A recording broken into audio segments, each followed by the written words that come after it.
Hey guys, it's T. Welcome back to my channel. So in today's video, I will be telling you why I started the Whole30 program, or why I'm starting the Whole30 program. So if you're interested in knowing more about why I'm doing the Whole30 program, keep watching this video. The first thing is, if you've been watching my channel over the last couple of weeks, you will know that I am on a bit of a fitness kick, and I started the Insanity workouts exactly 50 days ago. So because I'm 50 days into my program, I figured I'm gonna start something else. So without going into too much detail, the Whole30 is a 30-day program, which is a bit of an elimination diet, so a paleo elimination diet, if you want to think of it that way. What the rules are of the program is no soy, no sugar, no legumes, no grains, no, wow, okay, with the exception with the sugar bit is you can only get sugar from fruit. This is actually pretty challenging, despite the fact that for the last 50 days I've mostly been on a vegan diet and I've been on a pretty low carb diet anyway. But it's harder because now it's like I'm being told, like it's almost like a rule, like I can't have this and that, which is the first time I've ever done something like that. Why am I doing it now? I'm doing it now because when I started my fitness journey, I felt as though I needed time to get used to the Insanity workouts, and I feel like I'm there now. Well, I don't want to make myself seem like I'm like awesome at Insanity, but I just mean that I needed my body to really get used to those workouts without sort of disrupting my eating and giving myself rules about other things. So I figured I'll give it about a month till I introduced a different thing into my fitness journey, which is basically now. I have about 10 days left in Insanity, and so what better time to start something like this than now. I did my measurements, but I haven't weighed myself, so I'll probably do that. The biggest thing that I'm hoping to slay in this Whole30 season is sugar. So I eat a lot of, like, I have a sweet tooth, and so I know that that's something that I really struggle with.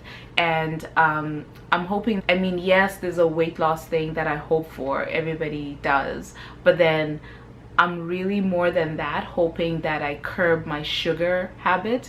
And by sugar, it's not like I eat sugar in my tea, drink sugar in my tea or that sort of thing, but it's really a dessert thing. So even while in the last 50 days I've been eating pretty healthy, I still would wait until Saturday and then I'll be like, yay, I get to have something like an ice cream or something like that. And so yeah, I'm kind of hoping that that's something that's going to be resolved by the end of this program. I'm also reintroducing meats into my diet, so I haven't really been a meat eater, like meaning chicken and fish, that much in the last 50 days, and so I think that's going to take some getting used to. But it works out perfectly because my Insanity workouts right now are kicking my butt. Like, it's just been intensely crazy. This is a perfect time to have like the meats reintroduced in my diet. I do not eat red meat. I haven't in 15 years. I'm not about to start because of the Whole30, but I will be eating mostly fish and sometimes chicken. We'll probably also just be having vegetarian options as well, because I do actually enjoy vegetarian options. But the rule though for me is that I need to consume protein with every single meal, and that's a bit difficult when you cut out the legumes. So I know for a fact that I'll likely be eating chicken and fish probably with every single meal I have this month. So yeah, that is pretty much where I'm at.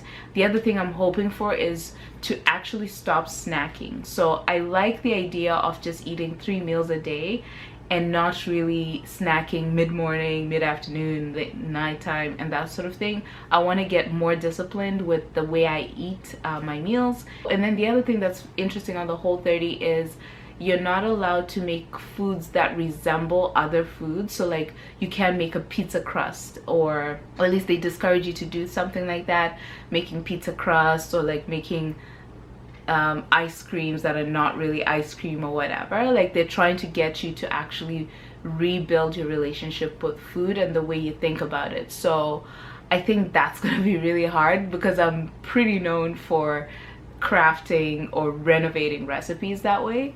So that's gonna be hard. The other thing that's gonna be challenging is smoothies and shakes.